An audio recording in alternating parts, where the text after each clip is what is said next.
We use medieval manuscripts to understand how people used the longsword, actually martially and in duels. For example, this book by Colin Hatcher and Tracy Mello has specific plates that were drawn by an artist and narrated by the swordmaster, Fiore. What we're left with is a bunch of beautiful plates which describe specific attacks that can be done by the master, responses by the student, and then counters to that. We can see a strike to the foot, which is why people wore sabatons, which is the armor for your feet. Kicks were involved in sword fighting. You can kick the knee, you can kick the groin, you can also grab somebody's faceplate in armor. Longswords are not always used by the handle. Sometimes you hold both the handle and the blade. This is called half swording. It effectively turns your sword into a dagger.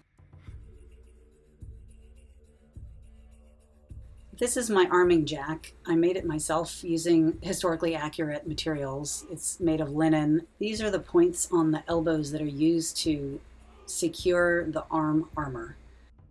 We wear historic turn shoes. These are made of leather and are made pretty much in the same method as they were made back then. They have leather soles. I use a medieval knot or a half bow to tie. It's actually very secure, much more secure than a bow. This is a lendenier. It's a belt from which I suspend my leg armor. It's made from linen, just like my arming jack. I secure it with laces. It needs to be very tight at first and a little bit high on my hips because it will be pulled down by the weight of the legs once I put them on. It has points dangling from it, as you can see where the leather patches are and the white, and those are what I actually use to tie the leg armor on. Some people wear leather belts instead, but I like my cloth. It breathes more than the leather does. Next, I'm putting on my greaves. You can see here how this is splinted armor. It's a leather casing with steel splints over the top that made it lighter weight and easier to make. These are my upper legs. These are the cuisse and the knee. They're pointed onto my lendenier. After you've pointed on your legs, you'll do the straps, and we don't do them tight because you don't want to restrict your movement. The purpose of the straps is mostly to make sure that your leg armor comes with you when you move. Squiring is an exercise in learning not just about armor generally, but in how it fits your knight. In case you haven't noticed that yet, there is no personal space in armor. My arm armor gets pointed on in the elbow with both points and straps, and that's unusual.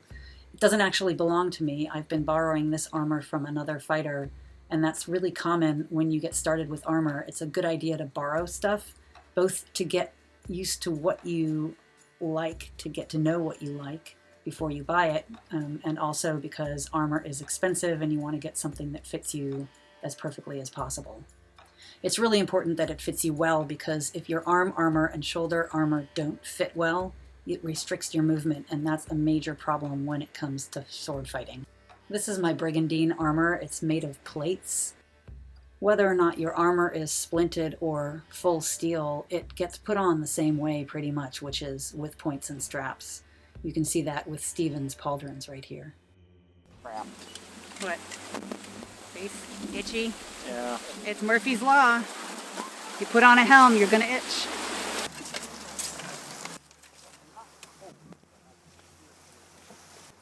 And now I can be Monty Python-esque.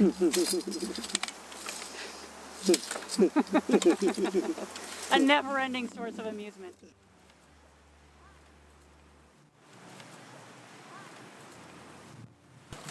The fighting that we're doing is extrapolated directly from the manuscripts. We're taking the guards and the plays, and we're cutting from guard to guard and executing pieces of the plays in various combinations.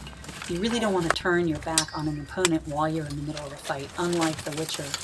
This is footwork that's actually described in the manuscripts by Fiore. It's called a full turn, not a pirouette. You'll notice we're also using half-swording technique, and it allows you to use your sword as a dagger, or you can use an actual dagger this way to attack a gap. I'm obviously a smaller woman, and there's been some discussion online about whether or not it takes strength to fight with swords.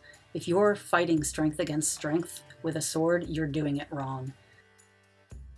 It does take some strength to fight in armor, but it is really about strength and conditioning, and you can work up to it. That's how we train people.